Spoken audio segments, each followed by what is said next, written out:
एक ओर इसराइल में आग सी भयंकर तबाही मची है तो दूसरी ओर इसराइल के दूसरे शहरों पर हूतियों के हमले होने लगे। इससे इसराइल में बड़े पैमाने पर लोग खौफजदा हैं। बैलिस्टिक मिसाइलों के हमलों से इसराइल का हाइफा शहर दहल उठा। हालांकि आईडीएफ ने मिसाइल को इंटरसेप्ट करने का बड़ा दावा भी किया। यह दिन की दूसरी सबसे बड़ी स्ट्राइक थी जो हूतियों की तरफ से की गई। इसराइल में बड़े पैमाने पर सायरन बज उठे।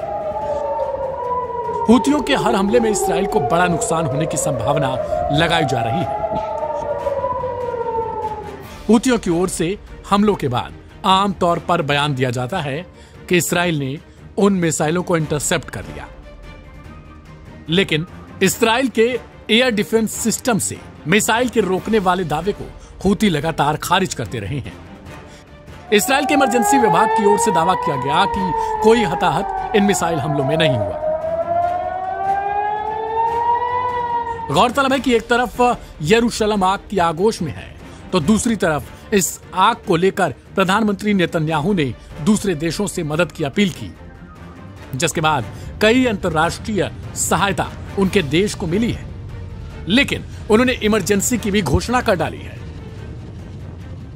क्योंकि बेंजामिन नेतन्याहू ये जानते हैं कि अगर आग और ज्यादा फैल गई और शहरों तक जा पहुंची तो फिर उसे रोकना इसराइल के वश में नहीं होगा। अब हूतियों ने इसराइल को और बड़ी मुसीबत में डाल दिया है। गाजा के लोगों की लड़ाई लड़ने का दावा करने वाले हूती ग्रुप ने आज इसराइल के अलग अलग स्थानों पर बैलिस्टिक मिसाइलों से हमला बोला। एक वीडियो बयान में हूती सैन्य प्रवक्ता याह्या सारी ने बताया कि हमारी ओर से फिलिस्तीन 2 नामक हाइपरसोनिक बैलिस्टिक मिसाइल से इसराइल के शहर पर सफलतापूर्वक हमला किया गया। हूती प्रवक्ता ने यह भी दावा किया कि इस हमले को रोकने में इसराइल का आयरन डोम सिस्टम फेल हो गया। हालांकि उन्होंने हताहत की कोई सूचना नहीं दी। शुक्रवार की सुबह इसराइल के हाइफा और गैलिली क्षेत्र में हवाई हमलों की सायरन सक्रिय हो गए थे। कई क्षेत्रों में विस्फोटों की सूचना मिली, जो अवरोधन के प्रयासों के बाद हुआ। इसराइल के आर्मी रेडियो ने पुष्टि की कि यमन से उत्तरी इसराइल की ओर बैलिस्टिक मिसाइल लॉन्च की गई थी।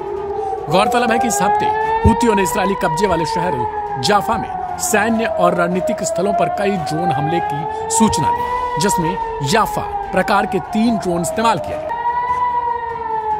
गुरुवार को हूती नेता अब्दुल मलिक अल हूती ने एक टेलीविजन वीडियो बयान में इसराइली क्षेत्र के अंदर हमले जारी रखने की कसम को दोहराया और समुद्री अभियानों का जिक्र करते हुए कहा कि इसने लाल सागर, बाब अल मंदाब, जल डमरू मध्य, अदन की खाड़ी और अरब सागर में इसराइली संबंधित शिपिंग की लगभग पूरी नाकाबंदी कर दी है।